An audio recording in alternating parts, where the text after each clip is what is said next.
Okay, चलिए आगे बढ़ते हैं। नेक्स्ट हमारा सेक्शन आता है सेक्शन 54F। सेक्शन 54F, ये मिलेगा बेनिफिट सिर्फ और सिर्फ इंडिविजुअल और एचयूएफ को। क्या है ये देखिए, 54F का बेनिफिट क्या है देखिए। Asset transferred must be long term, and साथ साथ क्या बोला है, नॉट बीइंग रेसिडेंशियल हाउस। मतलब क्या, रेसिडेंशियल हाउस प्रॉपर्टी को छोड़कर कोई भी लॉन्ग टर्म एसेट, मतलब रेसिडेंशियल हाउस प्रॉपर्टी को छोड़कर कोई भी any long term capital asset,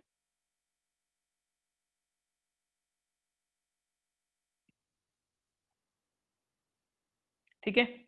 फिर क्या बोल रही है, within a period of 1 year before और 2 years after date of transfer a residential house should be purchased or constructed one house property within a period of 3 years after date of transfer। मतलब यहाँ पर क्या बोल रहे हैं देखो, पहला जो 54 पढ़े थे ना, वहां पर क्या हो रहा था, वहां पर रेसिडेंशियल हाउस प्रॉपर्टी ट्रांसफर कर रहे थे और रेसिडेंशियल हाउस प्रॉपर्टी खरीद रहे थे, ठीक है। लेकिन यहाँ पर क्या बोल रहा है, यहाँ पर बोल रहा है कि आपने जो ट्रांसफर किया वो एक लॉन्ग टर्म एसेट है, लेकिन other than residential house property. मान लो मेरे पास सोने के जेवरात थे, ठीक है, और मैं उसको 15 साल से मेरे पास रखे हुआ हूं, तो क्या वो लॉन्ग टर्म एसेट है? हाँ। क्या वो रेसिडेंशियल हाउस प्रॉपर्टी है? ना। तो वैसे अगर आप लॉन्ग टर्म एसेट को बेचते हो, बेचकर आपको फायदा हुआ और उस फायदे से आपने क्या किया, आपने घर बना लिया, तब भी आपको बेनिफिट मिलेगा। कैसे बेनिफिट मिलेगा आगे देखिए। SSC should not own more than one residential house property on the date of transfer. जी हाँ, यहाँ पर एक और कंडीशन आ गई। यहाँ पर कंडीशन क्या है कि जिस दिन एसएससी ने ट्रांसफर किया वो दूसरा एसेट, हमारे केस में क्या था, सोने के जेवरात, तो जिस दिन सोने के जेवरात आपने ट्रांसफर किए उस दिन आपके पास एक से ज्यादा रेसिडेंशियल हाउस प्रॉपर्टी नहीं होनी चाहिए। Then SSC should not within a period of 2 years purchase और should not within a period of 3 years construct any residential house इधर अदर देन न्यू एसेट। जी हाँ, अब इसके अलावा एसएससी को ये दूसरा घर नहीं खरीदना चाहिए। समझ में आया आपको? मतलब क्या, मैंने एक ऑलरेडी एक घर खरीदा हुआ था, मैं एक और घर खरीद रहा हूं, अगर ऐसा कर रहे हो तो आपको बेनिफिट नहीं मिलेगा। यहाँ पर हम मान के चल रहे हैं आपके पास सिर्फ और सिर्फ एक ही हाउस प्रॉपर्टी था और आपके पास सोने के जेवरात थे, आपने उसको बेच दिया, उसको बेचकर एक और घर खरीद रहे हो, चलो इट्स फाइन, आपको बेनिफिट मिल जाएगा। लेकिन आपके पास ऑलरेडी एक घर था, मतलब एक घर खरीद चुके थे, एक घर जिसमें रहते थे वो एक घर खरीद चुके थे, अब एक और घर खरीद रहे हो, अगर ऐसा करोगे आपको बेनिफिट नहीं मिलेगा, ठीक है। लेकिन बेनिफिट कितना मिलेगा देखिए, लास्ट वाला कॉलम देखिए। If cost of new residential house is not less than net consideration, मतलब जितना पैसा आपको मिला, जितना फायदा आपको मिला, ठीक है, उससे अगर क्या है, if cost of new residential house property is not less than consideration, मतलब जितना आपको मिला उससे ज्यादा कॉस्ट का है वो, तो whole capital gain is exempted. मतलब क्या, देखिए यहां पर इसको समझने की कोशिश कीजिए। यहां पर ये क्या कह रहा है, आपको, आपने एक एसेट को ट्रांसफर किया, कौन सा एसेट था, लॉन्ग टर्म कैपिटल एसेट, कीमत कितनी मिली, 50 लाख। आपने नया इन्वेस्ट कितना किया, अब 50 lakh long term capital asset बेचा ना, मान लीजिए जैसे आपको लॉन्ग टर्म, अब इससे कॉस्ट भी तो माइनस करोगे, तो लॉन्ग टर्म कैपिटल गेन कितना हुआ, मान के चलिए 10 लाख रुपए, 40 लाख आपका कॉस्ट वगैरह में कट गया होगा, मैं ये मान के चल रहा हूँ, ठीक है। तो आपका गेन कितना हुआ, 10 लाख। एंड यहाँ पर फिर से क्या बोल रहे हैं देखो, कि the cost of new residential house property is not less than the net consideration. Net consideration आपको कितना मिला, 50 लाख। तो न्यू घर भी क्या होना चाहिए, मान लो आप 50 लाख से ज्यादा कर दे, आप 50 लाख से ज्यादा का कर दे, मान के चलिए आपने 60 लाख का खरीदा। अगर 60 लाख का खरीदा मतलब जो नया एसेट खरीद, ध्यान दीजिएगा थोड़ा सा कंफ्यूज हो सकते हो, जो नया एसेट आप खरीद रहे हो वो पुराने एसेट का, this is what, this is my net consideration, this is my net consideration. अब इससे ज्यादा है, अगर ज्यादा है तो जितना मेरा गेन हुआ दैट इज 10 लाख रुपया, ये पूरा का पूरा मेरे को क्या मिल जाएगा, एग्जम्पशन मिल जाएगा। लेकिन ये जो नया घर मैंने खरीदा, मैंने नया घर जो खरीदा, इफ मान लीजिए नया घर मेरा 50 लाख से कमती का था, मतलब जितना मेरा नेट कंसिडरेशन था उससे कमती का था, इफ इट इज 40 लाख, अगर कमती है तो एग्जम्पशन कितना मिलेगा, तो एग्जम्पशन प्रोपोर्शनेट बेसिस में मिलेगा। कैसे मिलेगा ये देखिए, यहाँ पर क्या इसने बताया है, long term capital gain into क्या, actual amount divide by net consideration, यानी कि लॉन्ग टर्म कैपिटल गेन कितना था हम आपका 10 लाख रुपए, इनटू एक्चुअल अमाउंट आपने कितना लगाया 40 लाख रुपए, डिवाइड बाय नेट के पैसा कितना मिला, नेट पैसा कितना मिला आपको यहाँ पर 50 लाख रुपए, 50 लाख रुपए। तो ये आपको क्या हो जाएगा, प्रोपोर्शनेट बेसिस पे सॉल्व कीजिए इसको, ये आपका 50 लाख है, ये आपका 10 लाख है, ये एक दो तीन चार पाँच छः, एक दो तीन, ये 0 0 कट गया, ठीक है, 5 2 जा 2 लाख इंटू 4, मतलब आपको मिलेगा बेनिफिट 8 लाख रुपए का, यानी कि प्रोपोर्शनेटली आपको बेनिफिट मिलेगा। थोड़ा सा घुमाने वाला है बट ध्यान से समझिए, फिर से रिपीट कर रहा हूँ, कोई इतनी ज्यादा बड़ी बात नहीं है। ये क्या कह रहा है, एक बार मैं टेक्स्ट पढ़ता हूँ, फिर आऊंगा वापस से प्रोविजन कैसे समझेंगे हम। यहाँ पर क्या कह रहा है, यहाँ पर बोल रहा है एसएससी एक है, चलो इसको मैं ग्राफ करके बताता हूँ, यहाँ पर फिर से समझिएगा इस चीज को, ठीक है। ये एक एसएससी है, एक एसएससी है, एसएससी ने कुछ कैपिटल एसेट क्या किया, ट्रांसफर किया, और ये कैपिटल एसेट कैसे थे पता है आपको, ये आपके थे लॉन्ग टर्म कैपिटल एसेट थे, ब्रैकेट में क्या लिखा है, other than residential house property, घर को छोड़कर जिसमें रहा जा सकता है, रेसिडेंशियल हाउस प्रॉपर्टी, उसको छोड़कर कोई दूसरा एसेट था, वो एसएससी ने क्या किया, ट्रांसफर किया, और जिस दिन ट्रांसफर किया उसके 1 साल के भीतर या उसके 2 साल के भीतर कोई भी दूसरा और एसेट एसएससी ने नहीं खरीदा, मतलब सेक्शन 54 बी, सॉरी सेक्शन 54 वाला बात कर रहा है, जहां पर आप एक घर बेचते थे और 1 साल के पहले घर खरीद लेते थे या 2 साल के अंदर घर बना लेते थे, ऐसा बोल रहा है, ऐसा कुछ नहीं होना चाहिए। अब जिस दिन उसे ट्रांसफर किया, जिस दिन उसे, देखिए अब यहाँ पर फिर से पढ़ रहा हूँ मैं, asset transferred must be long term, not being residential house, residential house नहीं होना चाहिए, और वो long term capital gain asset होना चाहिए। और उसके बाद क्या बोल रहा है कि 1 साल के भीतर और 2 साल के बाद में आपके ट्रांसफर के आपने क्या किया,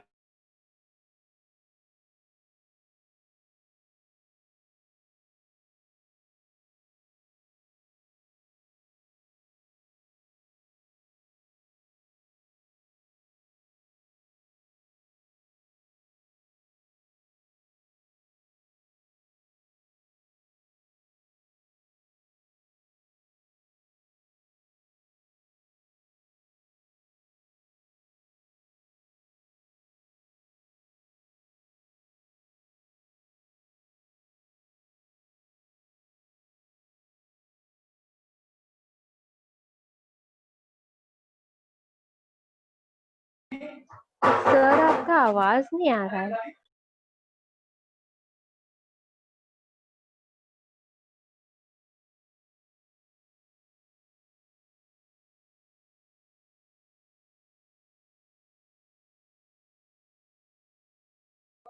sir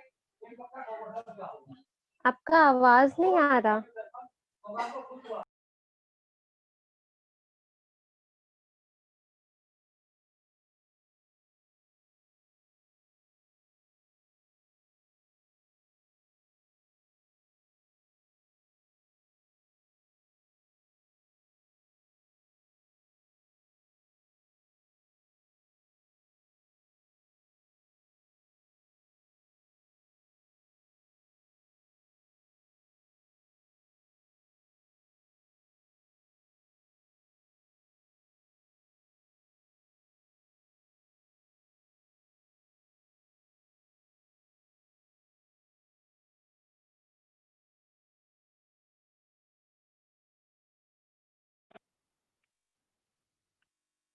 Hello everyone, am I audible right now?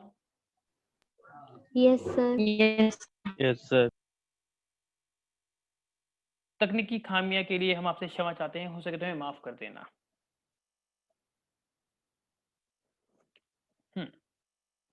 फिर क्या कह रही है कि SSC should not within a period of 2 years purchase और should not within a period of 3 years construct any residential house other than the new asset. जी हाँ, यहाँ पर क्या बोल रही है,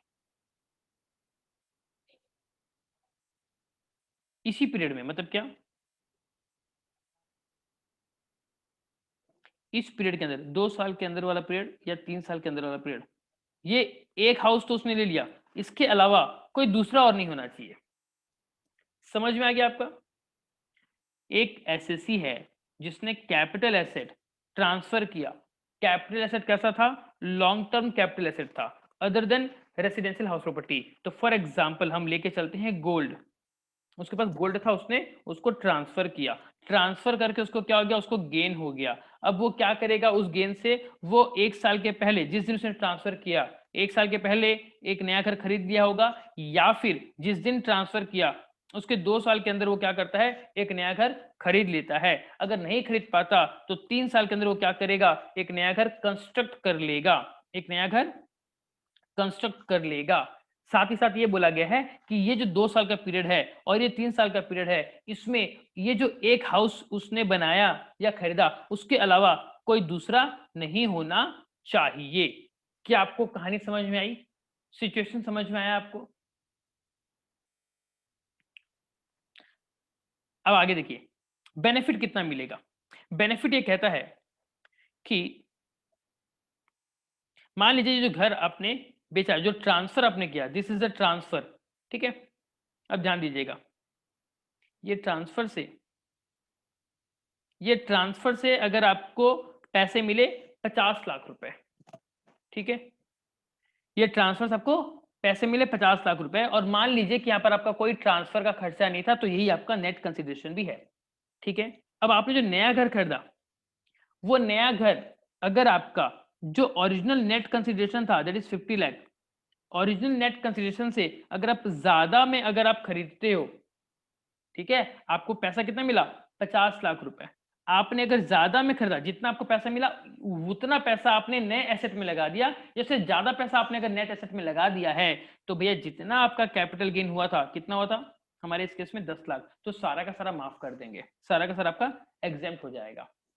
लेकिन अगर आप ये जितना आपका नेट कंसिडरेशन था उससे अगर आप कमती पैसा अगर आप लगाते हैं नए एसेट में, दैट इज मान लो 40 लाख रुपए आपने लगाया, तो उस केस में आपको हम बेनिफिट देंगे प्रोपोर्शनेटली। कैसे देंगे, हम देंगे आपका जो लॉन्ग टर्म कैपिटल गेन हुआ वो इनटू एक्चुअल पैसा, actual amount incurred divided by net consideration. Formula क्या बन रहा है हमारा, long term capital gain into actual amount incurred divided by net consideration, divided by net consideration. ये जो करोगे इससे आपको क्या मिल जाएगा, आपको मिलेगा प्रोपोर्शनेटली बेनिफिट, प्रोपोर्शनेटली बेनिफिट मिलेगा। बताइए, किसी को डाउट है तो प्लीज बताइए, थोड़ा सा कंफ्यूजन शायद हो सकता है, बट शांत दिमाग से सोचिए, अगर कुछ डाउट है तो प्लीज पूछिए। बताइए, किसी को भी सर डाउट है? एक बार और एक्सप्लेन कर दीजिए ना। चलिए ठीक है,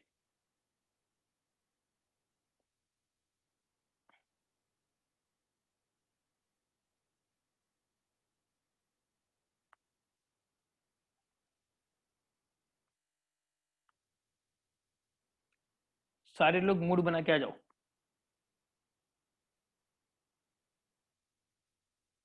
अब कहानी सुनिए, एक एसएससी है जिसके पास एक कैपिटल एसेट था, कैपिटल एसेट कैसा था, लॉन्ग टर्म कैपिटल एसेट था, और ये other than residential house property था। मतलब क्या, फॉर एग्जांपल गोल्ड था। क्या आपको यहां तक बात समझ में आई? एक एसएससी था सर जिसके पास लॉन्ग टर्म कैपिटल एसेट था और वो रेसिडेंशियल हाउस प्रॉपर्टी नहीं था, कुछ और ही था, लेकिन लॉन्ग टर्म था। उसने क्या किया, उसने उस एसेट का ट्रांसफर किया, ट्रांसफर किया, ट्रांसफर करके उसको क्या हुआ मालूम, उसको हुआ कैपिटल गेन हुआ। समझ में आया यहां तक? अब जो उसने ट्रांसफर कर दिया, उस डेट से 1 साल के पहले या तो उसने एक नया हाउस प्रॉपर्टी क्या कर लिया होगा, परचेज कर लिया होगा, या फिर जो डेट ऑफ ट्रांसफर है उसके 2 साल के बाद उसने एक नया घर परचेज कर लिया। और अगर परचेज नहीं कर पाया तो मान लीजिए जिस दिन उसका डेट ऑफ ट्रांसफर है उस डेट से 3 साल के अंदर उसने क्या कर लिया, घर को कंस्ट्रक्ट कर लिया। कितना घर, only 1 house property, only 1 house property उसने कर लिया। लेकिन साथ साथ ये बोल रहा है इसी दौरान मतलब ये जो पीरियड है, ये जो 2 साल वाला पीरियड है और ये जो 3 साल वाला पीरियड है ना, ये 2 साल वाला और ये 3 साल वाला, इसी दौरान कोई दूसरा हाउस प्रॉपर्टी वो एक्वायर नहीं करना चाहिए।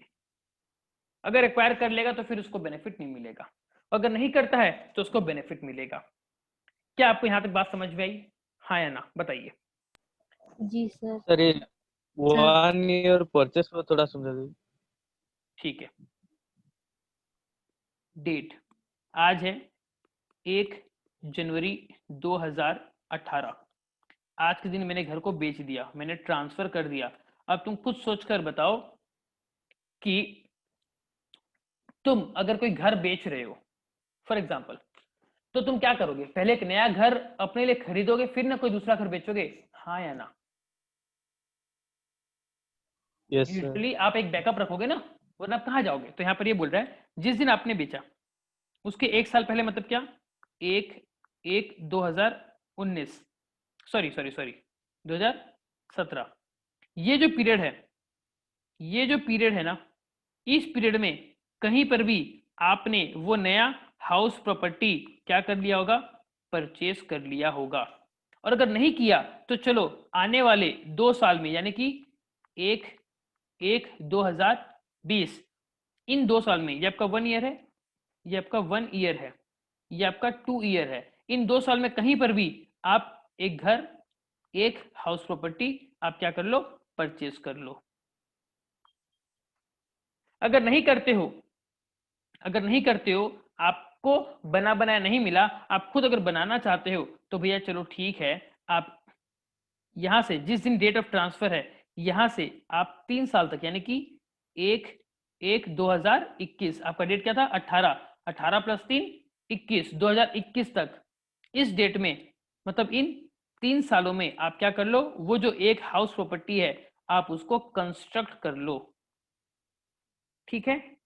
लेकिन याद रखना इस पीरियड के अंदर, मतलब क्या, ये जो पीरियड है, ये 1 हाउस प्रॉपर्टी आप जो परचेस कर रहे हो या फिर जो 1 हाउस प्रॉपर्टी आप कंस्ट्रक्ट कर रहे हो, इस दौरान आप क्या करोगे मालूम, आप कोई सेकेंड हाउस प्रॉपर्टी नहीं एक्वायर करोगे, आप कोई सेकेंड हाउस प्रॉपर्टी नहीं परचेस करोगे, ना ही उसको कंस्ट्रक्ट करोगे। समझ में आया आपको, हाँ या ना, बताइए अभी। Yes sir. जी हाँ, सर। अब अगर आप ऐसे कर लेते हो तो आपको बेनिफिट मिलेगा। आपको क्या मिलेगा, अब आपको मिलेगा बेनिफिट। एक सेकेंड, नाउ अब आपको मिलेगा बेनिफिट। अब बेनिफिट कितना मिलेगा ध्यान दीजिएगा। आपने जो एसेट बेचा, मतलब आपने जो ओल्ड एसेट बेचा, बेचकर आपको आपने क्या किया, आपने उसको सेल किया, सेल करके आपको क्या मिला, कंसीडरेशन। आपको कितना मिला कंसीडरेशन, मान लीजिए आपको मिला 1 करोड़ रुपए, मान लीजिए आपको मिला 1 करोड़ रुपए, ठीक है। अब इसमें आपका ट्रांसफर का खर्चा हुआ, आपका ट्रांसफर का खर्चा हुआ, transfer on, sorry transfer expense, transfer expense, आपका ट्रांसफर का खर्चा हुआ कितना, मान लीजिए 20 लाख रुपए। तो नेट कंसिडरेशन कितना आपके पास आया, नेट कंसिडरेशन आपके पास कितना आया, आपके पास आया 80 लाख रुपए। अब आप बताइए आप खर्चा कितना कर सकते हो, 80 लाख, ठीक है।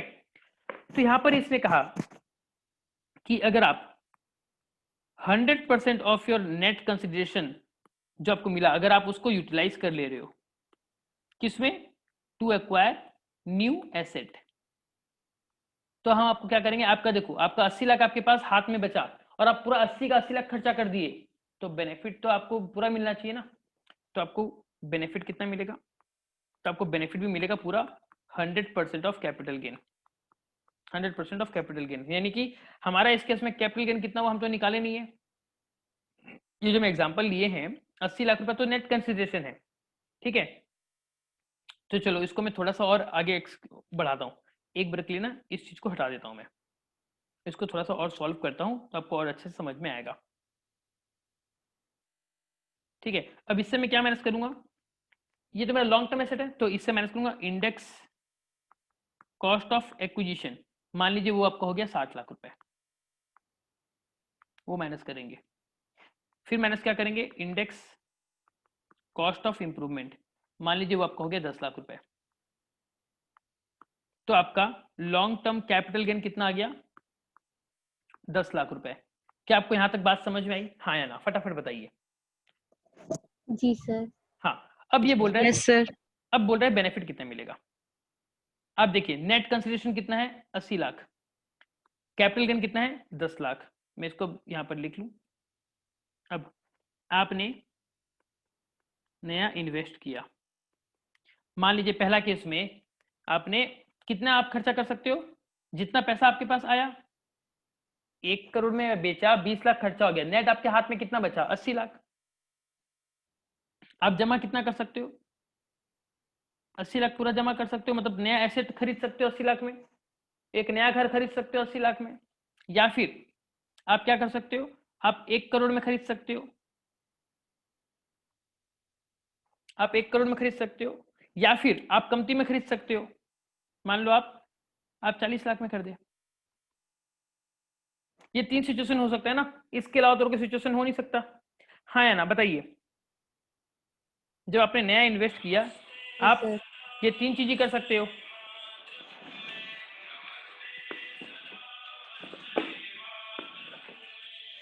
देन अब इसके बाद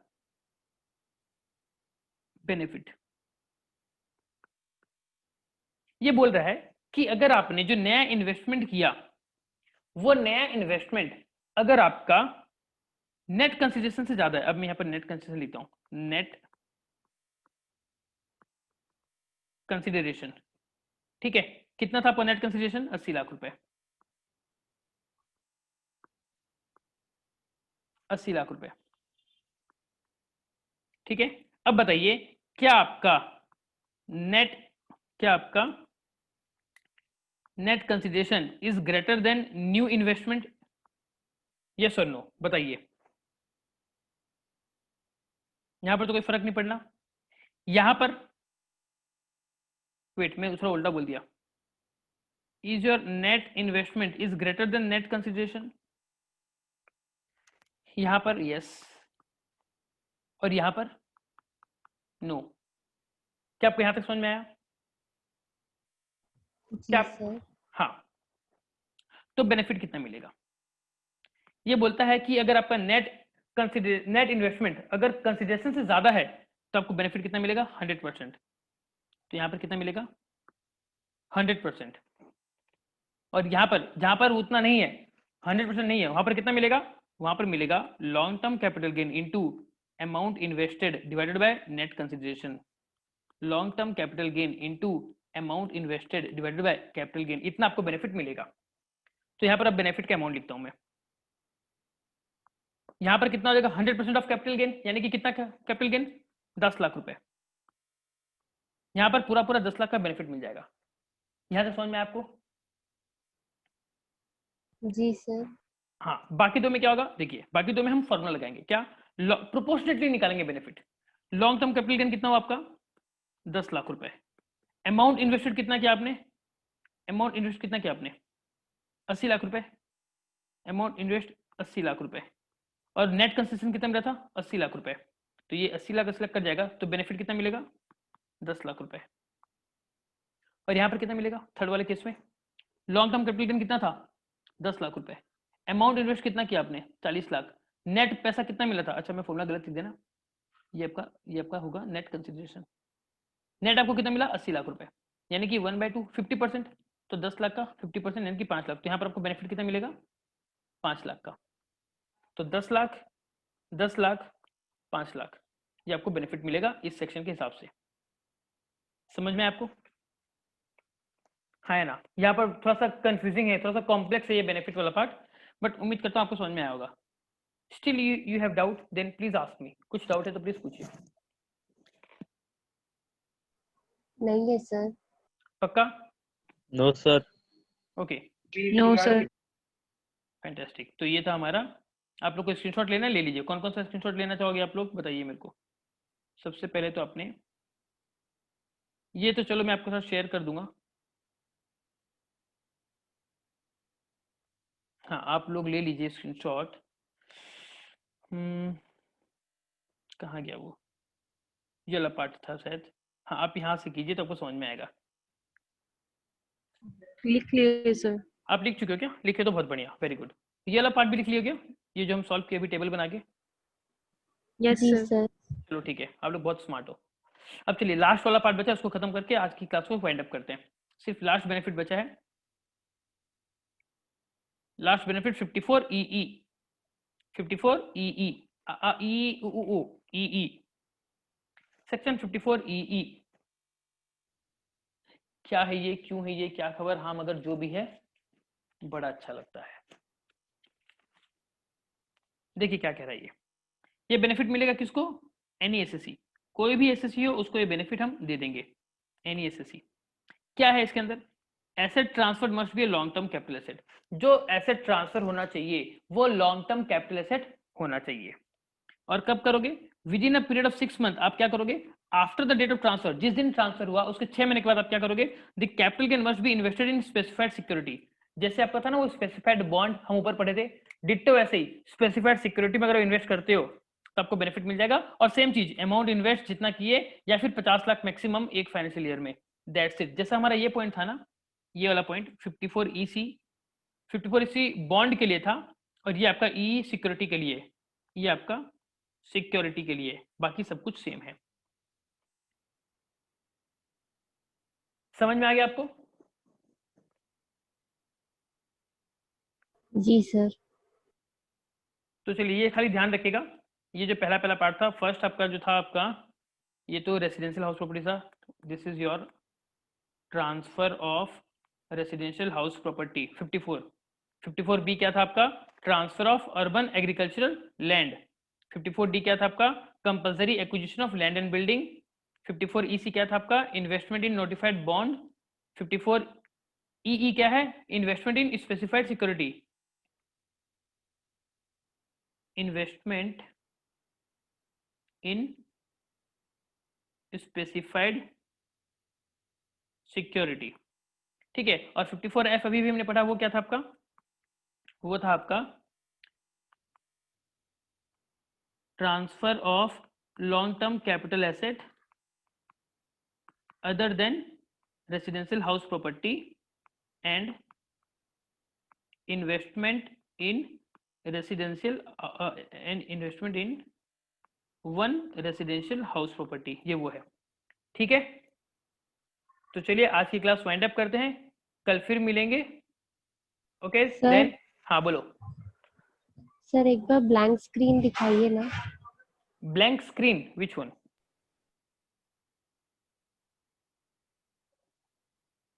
कौन सा, कौन सा बोल रहे हैं, ये जो हम लिखे थे? ब्लैक मतलब पूरा नॉर्मल प्लेन स्क्रीन। पूरा प्लेन, जहाँ कुछ नहीं लिखा हो? जी सर। ये लो देख लो, क्यों, क्या हुआ?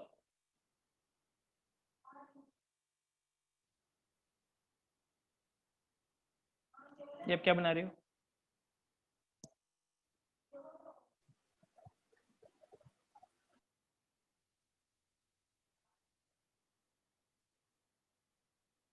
ओके